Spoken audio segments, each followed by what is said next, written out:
Bab 4273. Di dalam dan di luar gerbang batu. Kali ini, meski gerbang batu tidak menutup, cahaya Reiki mengalir turun seolah-olah itu adalah gerbang yang tak terlihat, mengisolasi para kultivator dari kedua negara bagian yang datang mengejar. Ketiga pihak saling memandang melalui tirai cahaya. Tatapan kultivator kayu misterius dan Minzu dipenuhi dengan kemarahan. Pangeran Naga, kita bertemu lagi. Seorang tetua kayu misterius melangkah maju, merasakan tekanan kuat di dalam gerbang batu, mengerutkan kening dan menghentikan langkahnya. Kemudian, dia mendengus dengan depresi. Riko melirik ke arah kerumunan, sementara dia menghela napas ringan dan mengangkat dagunya. Tetuamu, kedua negara kalian telah gagal dalam kompetisi ini. Mengapa kalian tidak bersedia menerima kenyataan dan pergi berjuang untuk beberapa peluang biasa, malah datang ke sini untuk melawanku? Masih lumayan jika tidak menyebut kegagalan.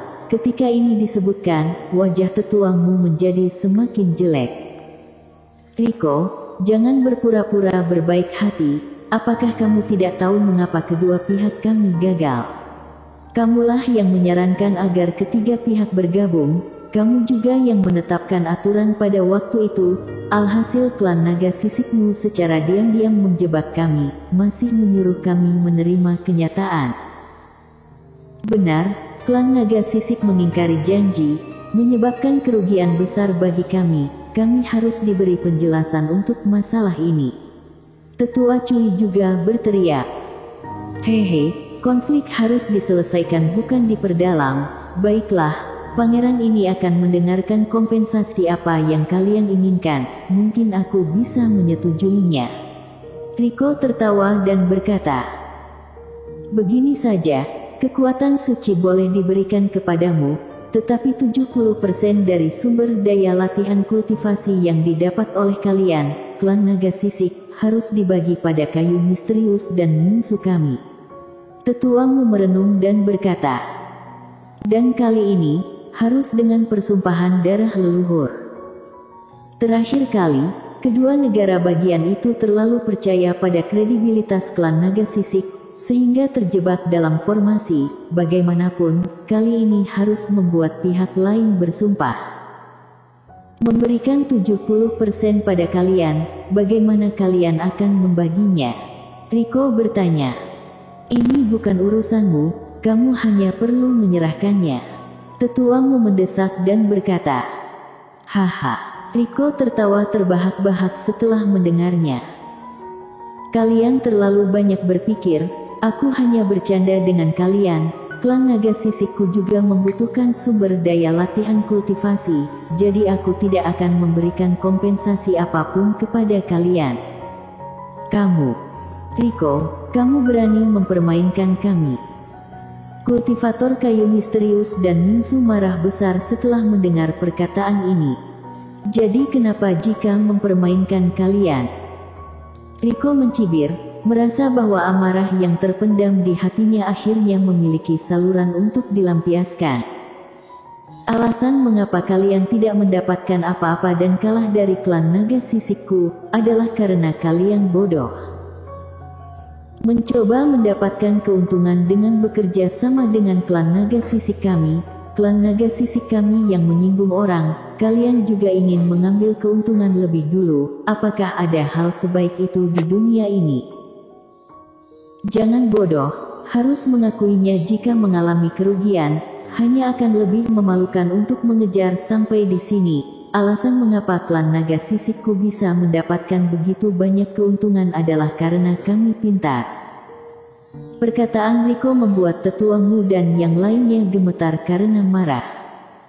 Bajingan ini tidak hanya menolak untuk mengeluarkannya, tetapi juga mempermalukan mereka secara langsung.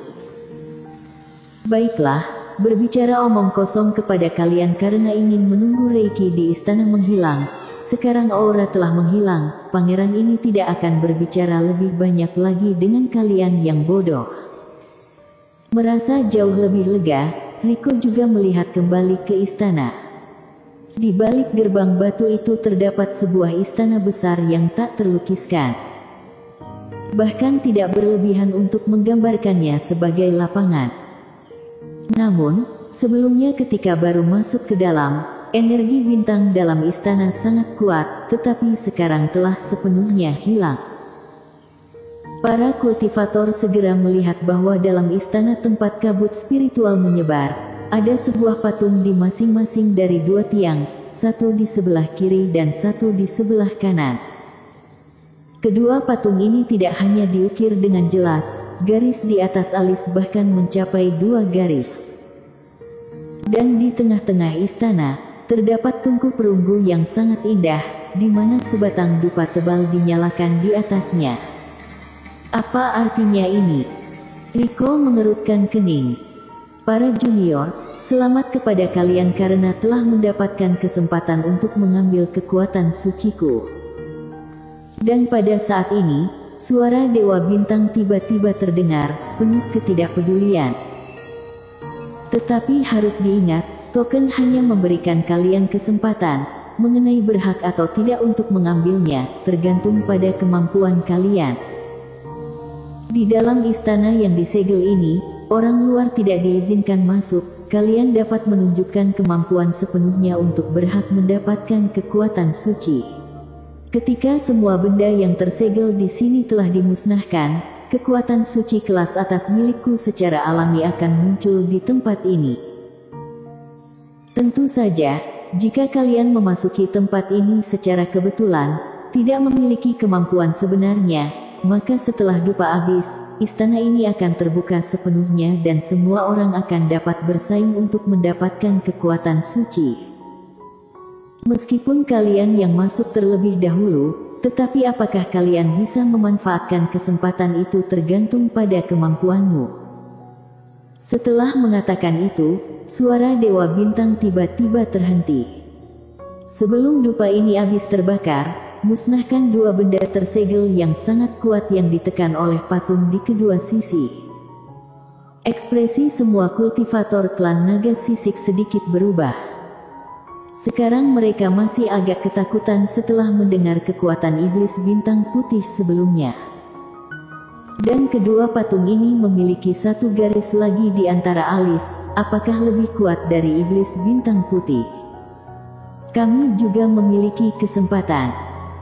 Dan di luar istana, para kultivator dari 2 negara bagian juga mendengar suara Dewa Bintang. Hal ini menyebabkan mata kedua tetua itu berbinar.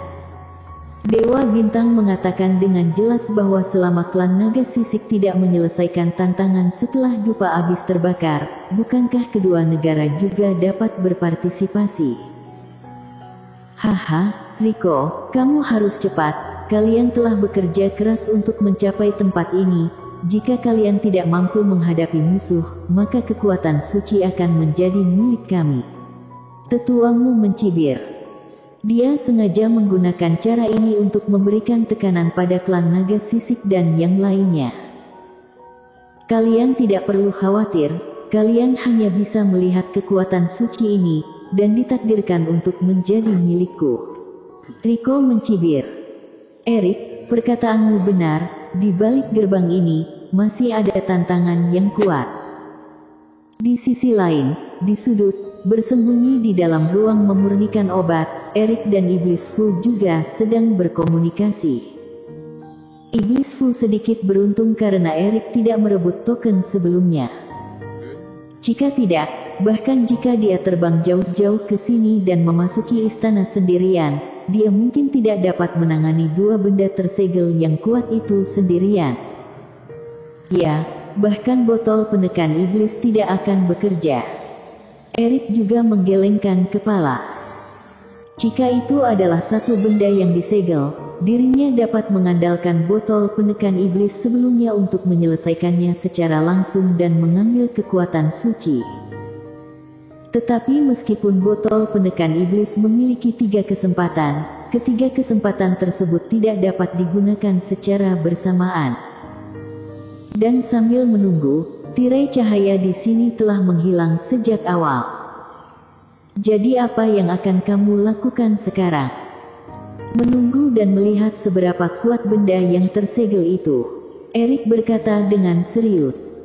Dengan adanya dupa ini, klan naga sisik pasti akan berjuang mati-matian.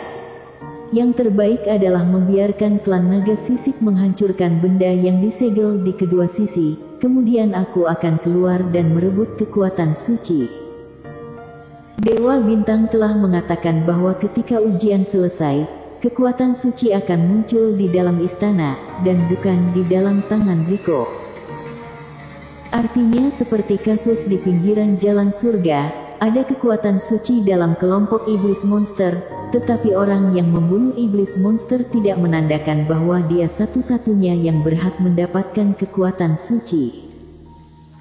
Itu bagus, memusnahkan kedua benda tersegel ini, energi vitalitas para kultivator klan naga sisik ini pasti akan terluka parah. Inilah saatnya bagi kita untuk mendapatkan keuntungan. Iblis Fu berkata dengan penuh semangat. Suara apa? Weng. Dan pada saat ini, Erik dan Iblis Fu mendengar sebuah penglihatan. Bersambung.